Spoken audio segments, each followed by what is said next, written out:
At nandito na siya sa garahe natin. Gagamitin natin siya for 2 weeks and syempre maraming salamat sa mga Philippines sa pagpapahiram nitong fresh na Mio Gravis. Ako pa nga ata magbe-break-in nito kasi tingnan nyo naman yung odometer, 173.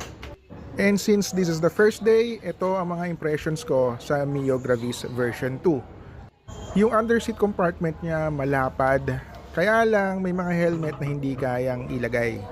Pag full face ang helmet mo, hindi kaya. Pero malapad siya, hindi nga lang malalim. Kung ikukumpara mo siya sa ibang Mio, ito na ata may pinakamalapad. Isa sa unique features niya ay yung kargahan ng gasolina which is located dito sa harap. Mas accessible to kasi hindi mo na kailangan buksan yung underseat compartment para ma-access yung gasolinahan. Tahimik ang startup niya tapos meron siyang start and stop system na makakatulong sa pagtipid ng konsumo ng gasolina. We'll be posting more videos about the Mio Gravis kaya abang-abang lang mga brad.